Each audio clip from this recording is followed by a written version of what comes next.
Bom, basicamente, hoje o bate-papo ele vai abordar a questão da China, se a gente pode afirmar que é ou não socialista hoje em dia, frente às posições cada vez mais imperialistas que tem frente à economia, e sobre como os revolucionários devem se posicionar frente a isso. Eu vou começar apresentando para vocês cada um dos membros da nossa mesa, começando pelo Gabriel Bieri, um dos autores do livro. Ele é doutor pela UFRN em Sociologia, ele é editor de Esquerda Diário e coordenador do Instituto Casa Marx. Passando agora para o Quinho de Arruda Sampaio Júnior, que é professor de Economia na Unicamp e editor da revista Contra o Poder. Por último, Estevão Mercatante, que é economista, argentino e militante do Partido dos Trabalhadores pelo Socialismo. Importante salientar que essa é uma colaboração não só da Faísca Revolucionária, mas também construída pelo Instituto Casa Marx. Também gostaria de lembrar a todo mundo que a gente também vai ter o lançamento, dia 23, na Casa Marx, de outro livro chamado Rosa, a Área da Revolução. Vai contar com a presença da Rita Von Hunt, acho que muita gente aqui deve conhecer, acho que seria super legal também vocês participarem. Vai ser muito edificante para todo mundo, tenho certeza. E acho que a gente pode começar com o debate. Boa noite, gente. Prazer aqui fazer o lançamento do livro na USP. Todos vocês aqui presentes, agradeço ao Plínio, Júnior, que compartilha muitas batalhas, aqui com a gente fazendo o lançamento. O meu camarada, Estevão Mercatante, está lá em Buenos Aires também. Participa aqui nesse lançamento, economista argentino, nosso companheiro do PTS. E, bom, fazer um lançamento aqui na USP justamente no dia do aniversário do Marx.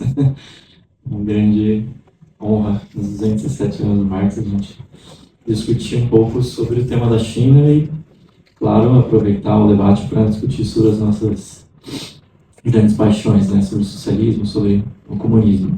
Então, a ideia seria falar um pouquinho, dar um pontapé inicial sobre esse tema da China, né, o conteúdo do livro que eu acabei de publicar pelas edições Iskra, China, onde os extremos se tocam, que parte um pouco dessa fascinante cultura, rica civilização chinesa para pensar na desordem mundial capitalista de hoje, pensar no momento em que a gente vive específico da nova guerra tarifária de Trump nos Estados Unidos, que tem como alvo central justamente a economia chinesa, a indústria asiática como um todo, mas em especial a China, uma política comercial do Trump que tem esse difícil objetivo de reverter o declínio hegemônico do imperialismo norte-americano.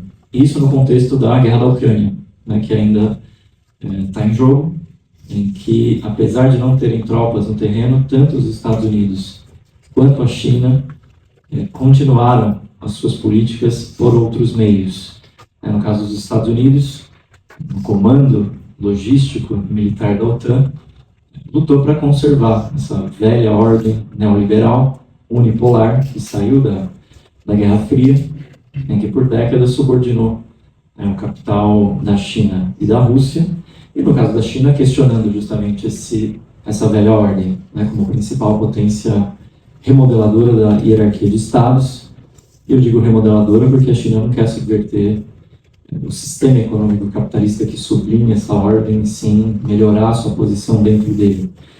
Então esse choque de potências abre uma nova morfologia do capital internacional. A gente até vê uma espécie de duplo revisionismo. No caso dos Estados Unidos, a política trumpista é uma espécie de revisionismo. Em qual sentido?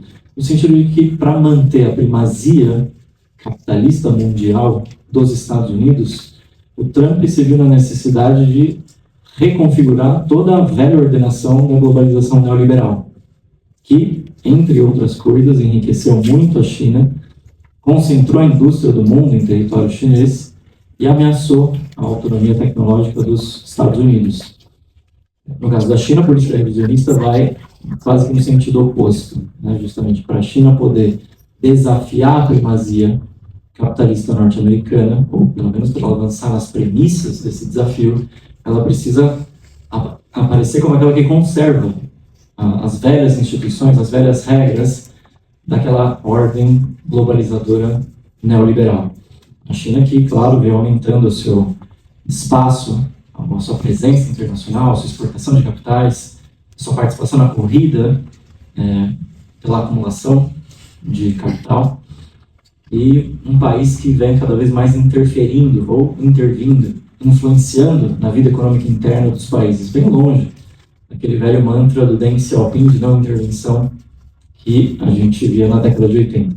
Então isso é importante para a gente entender o que é a China hoje, essa nova morfologia das rivalidades entre potências e um quadro que se desenha na nossa frente, porque os Estados Unidos a gente já conhece. Os Estados Unidos, inclusive agora, está participando já há bastante tempo ativamente do genocídio do povo palestino na faixa de Gaza junto com o Estado colonialista de Israel. Agora, os Estados Unidos vêm caçando imigrantes de todos os continentes que vivem nos Estados Unidos e deportando esses imigrantes. Os Estados Unidos é responsável por todas as invasões militares, as guerras, as maiores catástrofes imperialistas que a gente viu nessas últimas décadas. A questão é, para enfrentar esse imperialismo norte-americano, cumpre estar do lado do campo chinês? É possível enfrentar os Estados Unidos dentro do campo da China? Uma China que vem justamente expandindo a sua presença internacional, a sua exportação de capitais, a exploração do trabalho em vários continentes, por seus próprios interesses e não por princípios de emancipação da humanidade? Então essa é a pergunta que me levou a escrever esse livro, e eu gostaria aqui rapidamente de pincelar 3 ideias em relação a isso, que são tão desenvolvidas no livro, em relação à importância do marxismo como filosofia, como ponto fundamental de interpretação do fenômeno da China, sobre a questão do multilateralismo, essa ideia do multilateralismo como saída para os conflitos mundiais, e a questão do Estado chinês propriamente dito, né? Bom, a primeira delas que eu queria falar é justamente a recuperação do marxismo como fundamento teórico para a análise da China. Em primeiro lugar, porque o marxismo oferece uma visão científica sobre a anatomia do modo de produção capitalista, em base à teoria do desenvolvimento desigual e combinado, que explica essa integração em escala nacional das características de vários países, de várias regiões do mundo. E, nesse caso, explica também de maneira muito profunda a originalidade do desenvolvimento nacional chinês na sua conexão com a economia mundial. Isso é um primeiro ponto muito importante, mas talvez até mais importante que isso, o marxismo é uma teoria que mostra que a história não se move só por conflitos interestatais. A história é feita de revoltas, rebeliões, insurreições e revoluções, claro. E a gente está falando da China, né? Um país que viveu algumas das mais importantes, das mais impressionantes revoluções sociais no século XX. É uma população heróica que enfrentou o imperialismo japonês durante a Segunda Guerra Mundial, venceu o Japão, logo em seguida venceu o Kuomintang, o Partido Nacionalista Chinês, que era apoiado pelos Estados Unidos na Guerra Civil entre 1946 e 49, e que, fruto disso, deu origem à República Popular da China em 1949. Uma revolução que foi expropriada politicamente pela burocracia do Partido Comunista Chinês, liderada pelo Mao Tse-tung, e utilizada como bloqueio da Revolução Internacional, bloqueio do comunismo, em nome da conservação do Estado. Isso que na década de 90 levou à contra-revolução econômica capitalista. Toda essa história, então, me levou a frisar essa importância da luta de classes e da revolução na nossa época, em contraponto com tendências de pensamento que consideram os estados nacionais como os sujeitos principais ou as forças motrizes da história.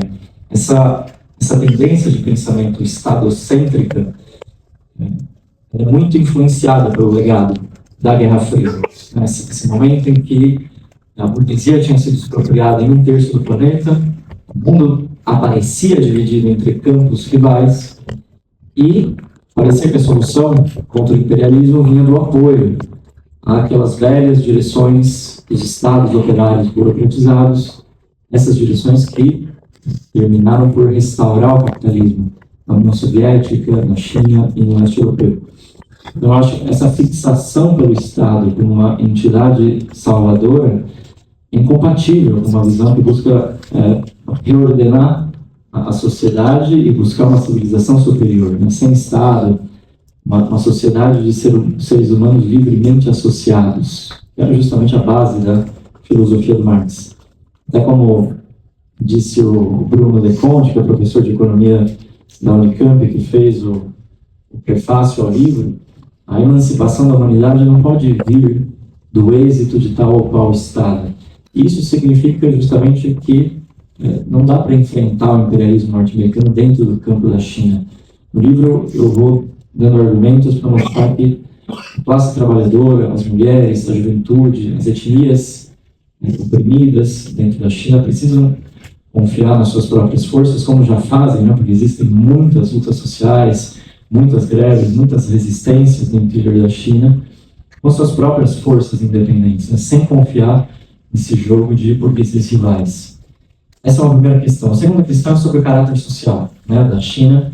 As pessoas se perguntam legitimamente, porque essa é uma dúvida que aparece em muitos lugares, se a China seria socialista, muito em função do que é veiculado pela grande imprensa internacional, pelos choques reais que a China tem com os Estados Unidos, com a União Europeia, e também porque muitos autores ensaiaram definições dessa natureza. Para dar alguns exemplos, o Giovanni Arrighi, que é um conhecido economista italiano, publicou um livro bastante importante chamado Adam Smith em Pequim. Ele define nesse livro que a China seria uma economia de mercado não capitalista. Por isso a ascensão da China seria benéfica, né, no panorama internacional. O historiador britânico Perry Anderson escreve um ensaio chamado Duas Revoluções, que ele compara a Rússia e China, e aí ele diz que, apesar de ter uma economia capitalista, a China teria um Estado comunista. O Zizek, que é um filósofo esloveno, muitos de vocês devem conhecer, ele diz que a China é um Estado forte, não capitalista, e o Elias Jabbour, aqui no Brasil, diz que a China seria o socialismo no século XXI. Muitos desses autores eu vou debatendo no livro, e eu acho que o problema dessas abordagens é que elas banalizam o conceito de socialismo, que tem uma longa trajetória, né, nos últimos 2 séculos. A gente pode conceber uma forma de organização econômica socialista a partir de alguns conceitos, né? A propriedade nacionalizada dos meios de produção, a planificação democrática e racional dos recursos econômicos, o monopólio do comércio exterior, todos conceitos muito importantes para pensar o que é o socialismo. E o fundamento dessa economia de transição socialista é justamente um Estado de novo tipo, um Estado operário do tipo da Comuna de Paris, de 1871, ou da República dos Conselhos Soviéticos na Rússia, em 1917, essa democracia dos conselhos, em que os trabalhadores, os camponeses, a população pobre administra, né, regula não só a economia, mas faz a sua própria política, né, dirige o seu próprio Estado até a extinção, até o fim do Estado. Né, parafraseando o que o Engels dizia, um Estado já não mais no sentido pleno do termo, porque a função dele é desaparecer. Gente, a China é muito diferente disso hoje. Ela já não tem nem mais aqueles vestígios de planificação burocrática da economia que existiam entre as décadas de 50 e de 90. O monopólio do comércio exterior foi abolido já na década de 80 na China, e a propriedade socializada dos meios de produção foi abolida em nome da acumulação privada de capital.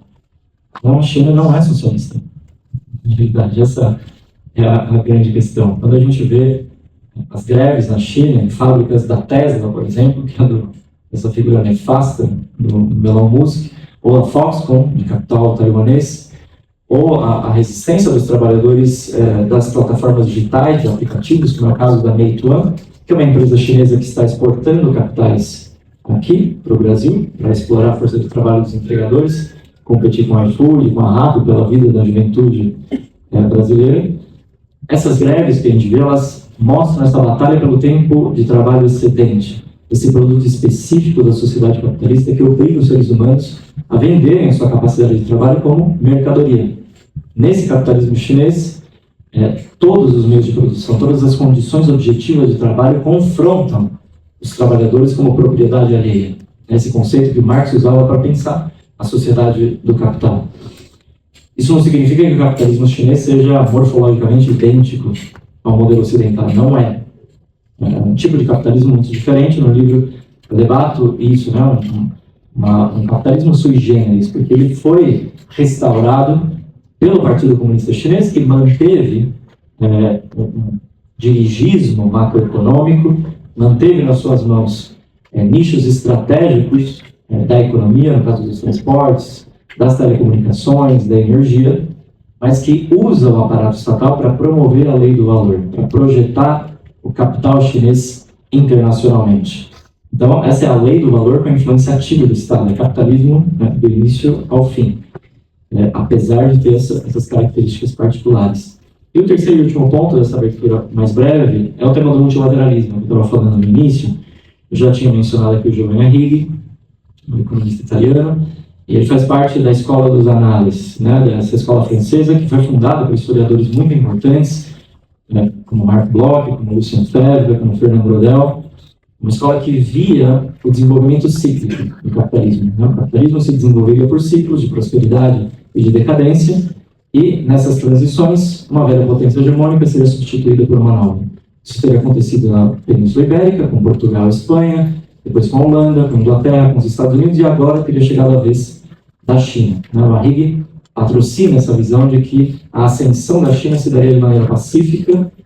A China poderia ser, na visão dele, uma potência que hegemonizaria a economia sem ter o domínio militar sobre o mundo, pela própria tradição de desenvolvimento milenar que a China teve. Então, essa ascensão seria benéfica para diminuir as arestas militaristas, diminuir as tensões do mundo. Bom, gente, não é exatamente isso que nós estamos vendo, na realidade. A gente está vendo um aumento das tensões. E isso acontece porque o problema dessa visão é que a ascensão da China não se dá naquele velho terreno medieval, de séculos passados, se dá na época imperialista, na época em que as sucessões entre as potências acontecem de maneira traumática. E já não é mais aquele caso em que as dinastias chinesas mantinham a sua hegemonia dentro do sistema de estados asiático sem o recurso a guerras. Agora a China só pode crescer em detrimento dos seus adversários. Para a gente fazer uma analogia, assim como o Trump significa essa vontade do imperialismo norte-americano de colocar um freio na sua decadência hegemônica e avançar os interesses dos Estados Unidos, o Xi Jinping representa o interesse da classe dominante chinesa e do próprio Partido Comunista de avançar assertivamente os interesses do seu capital a nível internacional. O Xi Jinping é esse líder multilateralista de que a China se serve hoje para poder disputar esses nichos de acumulação capitalista. Então, qual que é o multilateralismo real e possível hoje? O único multilateralismo possível dentro desse sistema capitalista é o da concorrência militar entre as potências. É o do acirramento das rivalidades entre Estados Unidos, China, França, Alemanha, Inglaterra. Para cujas contradições não existe uma solução pacífica dentro deste sistema. Então, vou terminar com isso. Essa visão que o Arrighi tinha da ascensão pacífica da China não é o que está acontecendo. A China não está... Claro, mais uma vez, a gente sabe que os Estados Unidos fazem o maior orçamento militar do mundo, tem 800 bases militares ao redor da Terra, mas a China não está construindo porta-aviões, mísseis hipersônicos, não está militarizando o Mar do Sul da China, não está cada vez mais chegando próximo a Taiwan, porque ela quer se desenvolver, ou acha que vai poder se desenvolver pacificamente. E esse é um aspecto muito importante para pensar essa ilusão do multilateralismo, porque, em última instância, ela leva ao perigo de que, politicamente, se apoie uma dessas potências como um mal menor no caso da eventualidade de uma guerra. Eu acho que essa não pode ser a nossa posição. Uma posição independente dessas duas potências, que são diferentes entre si, mas batalham dentro de um marco intercapitalista, tem de ser uma posição independente dos trabalhadores, da juventude, das mulheres. Até porque, se a gente for tirar uma grande lição do século XX, é que esse imperialismo, o colonialismo que a gente está vendo hoje, especialmente em Gaza, contra o povo palestino, que sempre, em última instância, leva a guerras cada vez maiores, só pode ser de fato enfrentada com a luta internacional dos trabalhadores e novas revoluções socialistas, que eu acho que sim a gente deve vislumbrar no nosso horizonte. Bom, eu vou ficar por aqui, só para dar esse pontapé inicial e passar para o Plínio e para o Esteban. Obrigado, gente. Então, boa noite a todos e todas. Prazer poder estar aqui com vocês no lançamento do livro do André aqui na USP. Uma hora da gente divulgar o livro, porque o livro tem o autor do livro e tem os amigos do livro. São os amigos de quem está interessado no tema é que divulga, na verdade, o livro, e isso é uma maneira de instigar todos a comprar o livro e a estudar o livro, fazer grupo de estudo. E uma boa hora para discutir o tema do livro, que é a China, né, que é um enigma. Todo mundo tentando entender o que é a China. E entender a China é fundamental para a gente poder entender o mundo de hoje, para a gente poder entender o capitalismo do nosso tempo. Porque, na verdade, a relação da China com os Estados Unidos, no epicentro do sistema capitalista mundial, condensa todas as contradições do capitalismo do nosso tempo. Então, não é só um livro, não é só entender a China, é, na verdade, um livro importante para a gente poder entender a nossa realidade. Porque, embora a gente esteja bem distante da China, nem tanto, né, dos Estados Unidos, a dinâmica do que está acontecendo aqui no mundo é determinada pela relação China-Estados Unidos. Portanto, é importante a gente entender o que é a China. Então, a primeira coisa que eu queria dizer é divulgar o livro. O lançamento é a hora de dizer a importância do livro. Então, o livro é um trabalho de grande fôlego, um tremendo trabalho, né? E que eu vou sintetizar da seguinte maneira, depois o André e o Esteban corrijam. É uma espécie de uma crítica à formação da China moderna. Uma crítica da economia política da China. Então ele vai repassar todas as interpretações, questionando-a para mostrar o que falta, e, portanto, como ir adiante, que é o método do Marx, né? Que é o método do Marx.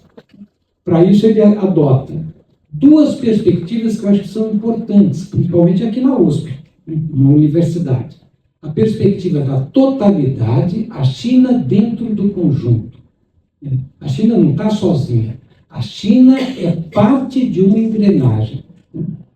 E a China em perspectiva histórica. Ou seja, a China é capital, é porque, né, enfim, é capitalista, mas ela não é igualzinha à Suíça, aos Estados Unidos, à França, à Alemanha. A China tem uma história, e essa história marca o DNA da sociedade chinesa. Eu acho que são perspectivas importantes para evitar, eu vou roubar agora o mote do Esteban, que eu não sabia que ia estar aqui, né? A armadilha do nacionalismo metodológico, para a gente poder ter a perspectiva de classe.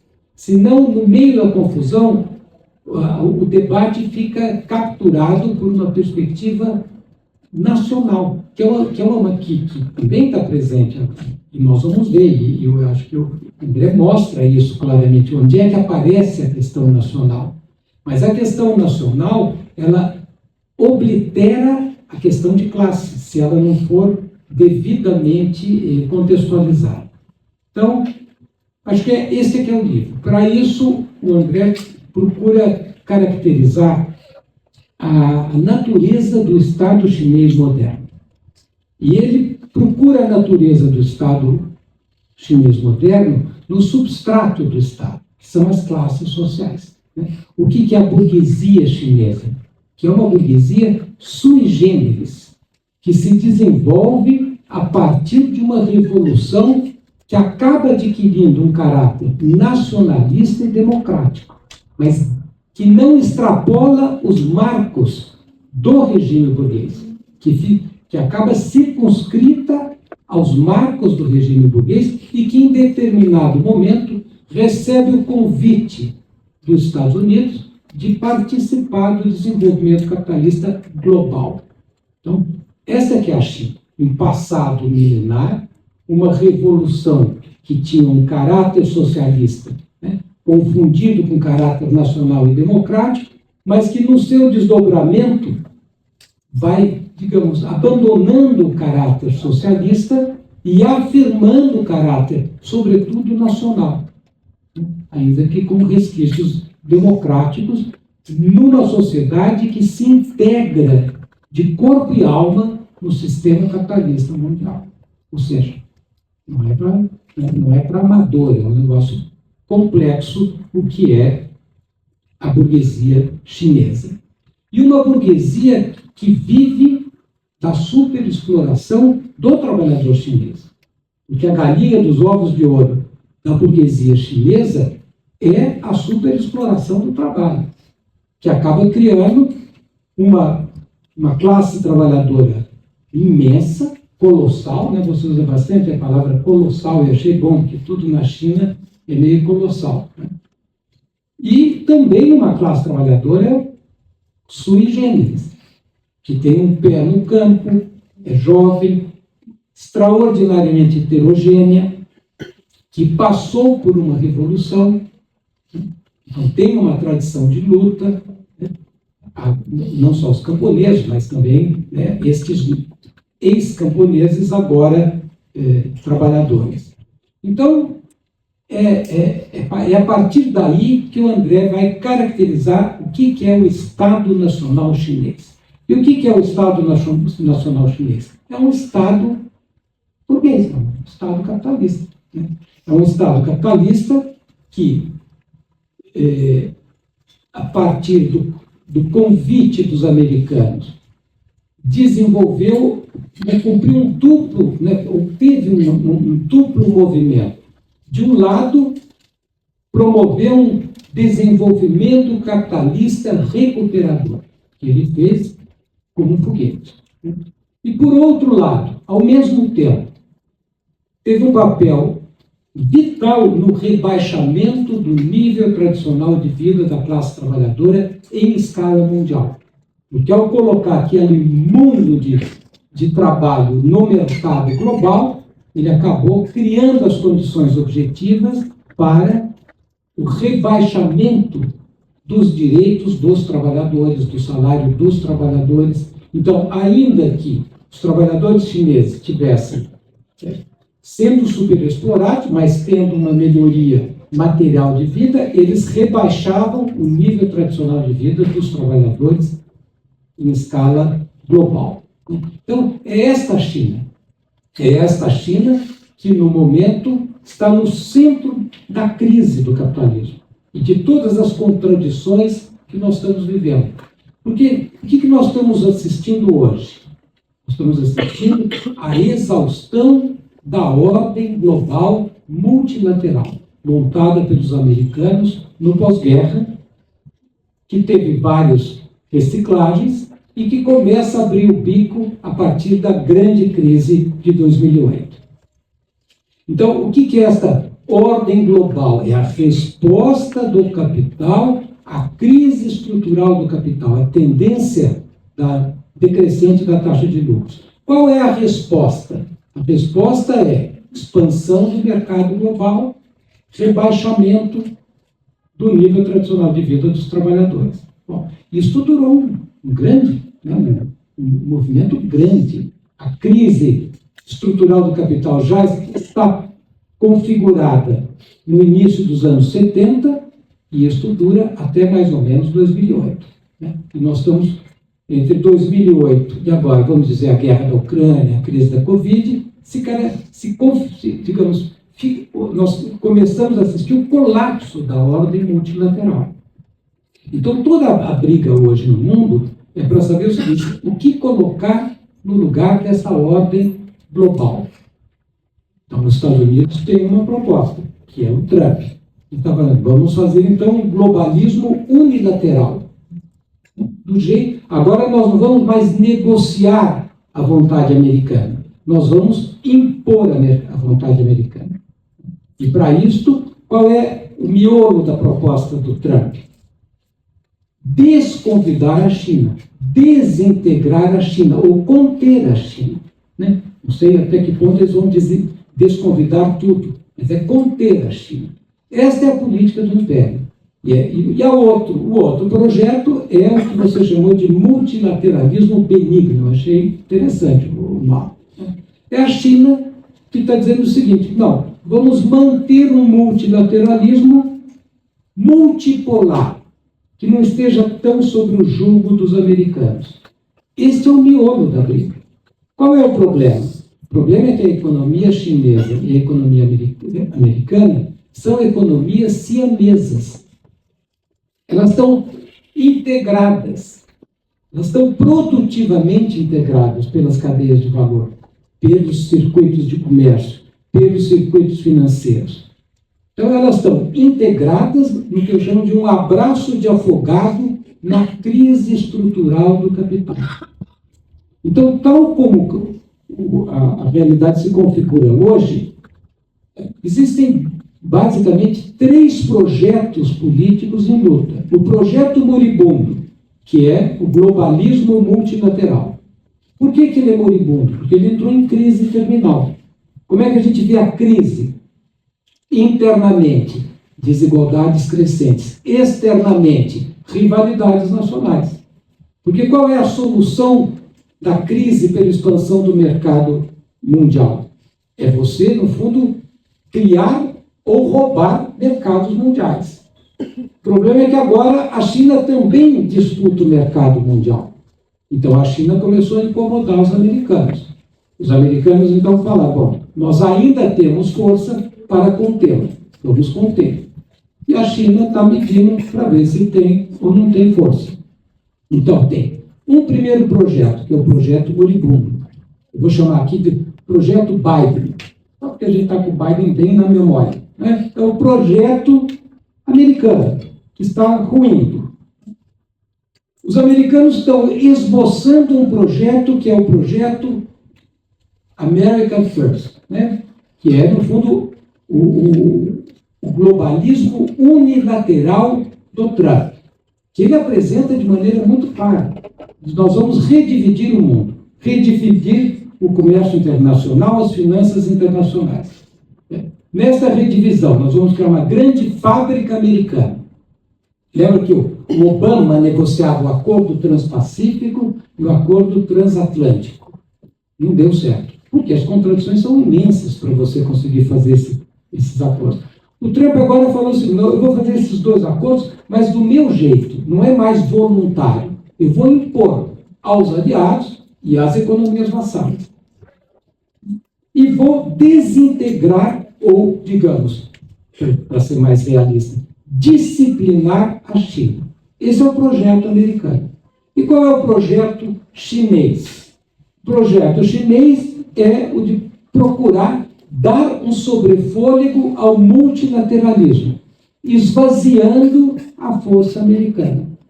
Então, tal como nós estamos, são esses os 3 projetos em disputa. O que falta? Esses são projetos da burguesia. Um responde à burguesia americana, o outro responde à burguesia chinesa como líder, mas a China procura fazer uma coalizão de burguesias secundárias para enfrentar o americano, e tem o projeto moribundo. O que falta nessa disputa? Falta o projeto dos trabalhadores. Falta o projeto do comunismo, do ir além do capital, porque sem isso a luta política fica enquadrada ou no americano, seja na versão Biden, seja na versão Trump, ou numa híbrida, seja na versão chinesa. E o livro do André é importante para ninguém ter ilusão com a versão chinesa. Né? A versão chinesa ela não é menos maligna que a americana. Ela é, na verdade, uma versão da burguesia chinesa. E, na minha opinião, as duas são historicamente problemáticas. Né? E tendem a se desdobrar numa guerra. Quando a gente lê, por exemplo, a Foreign Affairs dos americanos, que é uma revista que discute abertamente o imperialismo americano, você tem vários artigos dos americanos discutindo como fazer a guerra com a China. Eles não discutem se vai ter ou se não vai ter. Estão discutindo qual é a estratégia. Esta semana eu li um que era uma crítica ao Trump. Mas olha, se o Trump briga com os europeus, antes da hora, a gente vai ficar fragilizado na hora de cercar a China. O melhor é esperar a guerra para impor o cerco aos europeus. Senão a China acaba fazendo comércio com os europeus e o nosso cerco não funciona. Então, esse é o debate real que a gente está fazendo aqui. E se esse debate não for além do que o Estevão chama de, armadilha nacional, né, do olhar nacional, a gente fica num ambiente canhosto, que nos obriga, na prática, a escolher qual a burguesia menos ruim para nós, sendo que, para nós, essa seria uma escolha bem difícil, né? Porque no globalismo multilateral, qual é o papel da América Latina e do Brasil? Uma posição especializada na divisão internacional do trabalho, que é imensa, né? No globalismo unilateral americano, qual é o papel? Uma posição especializada nos Estados Unidos. Então, diminuiu. E no da China? O da China seria, digamos, dobrar a meta, né, dar um sobrefôlego ao globalismo multilateral. Mas como o da China vai entrar em atrito com o americano, aqui na periferia, as sociedades vão ter que escolher de que lado elas estão. E a malandragem de falar, não estou de lado nenhum, não sei se vai valer neste mundo hostil, agressivo que se desenha. Então, é dentro deste contexto que vem o livro do André, que é, portanto, o contexto de um mundo muito complicado, que a gente tem que entender muito bem para a gente poder sair de um horizonte claustrofóbico e abrir a possibilidade de uma solução construtiva para a crise estrutural do capitalismo, que nos conduz ao capitalismo da catástrofe, com o agravamento progressivo da barbárie que está aqui, instalada, né? Basta ver aqui que é Gaza, que é um pouquinho, dá um pouco o protótipo do que o capitalismo é capaz de fazer em qualquer canto do mundo. Então é isso para começar o debate, é isso que eu queria dizer. Obrigado. Agora a gente vai passar a palavra para o Estevão Mercatante e para a tradutora dele, Letícia Parks. Perfecto. No, bueno, muy buenas tardes para todos. Muito boa tarde a Agradezco todos. mucho a André la invitación y Agradeço aprovecho muito, para André, pelo felicitarlo convite. nuevamente Aproveito por para la salida del parabenizá-lo libro. novamente pela saída do Han sido livro. muy interesantes tanto sus Foi muito comentarios como interessante ter las seus cosas que ha dicho comentários Plinio. e com as coisas que disse o Plínio Voy também. a tratar de complementar con Vou algunos tratar comentarios de complementar com alguns sobre este comentários libro, que creo que es esse livro, un aporte muy importante que para é muito pensar la discusión importante de China hoy para colocar a y, como discussão sobre a China señalaba, para hoje. pensar, E como se en última falava, para instancia, las pensar perspectivas del a orden mundial militância capitalista hoy e as está asignado perspectivas por dessa crise mundial que relación de estão rivalidad creciente sinalizadas entre pela situação de China y rivalidade Estados Unidos, crescente entre digamos. China e Estados Unidos, digamos assim. Entonces, pensar Então, la realidad de pensar China a hoy, realidade da China debatir qué hoje, tipo debater de o tipo formación de formação social social se ha convertido China que se después converteu de a China más de depois de 40 mais de años 40 desde las anos reformas de Deng Xiaoping. das Creo que es una reformas cuestión clave Deng Xiaoping, que é uma questão para pensar la chave para actualidad. pensar a Y este atualidade. libro E tiene esse como gran livro mérito tem para como aportar a grande eso, mérito para que aportar hay nisso un que estudio há estudo muy profundo muito de profundo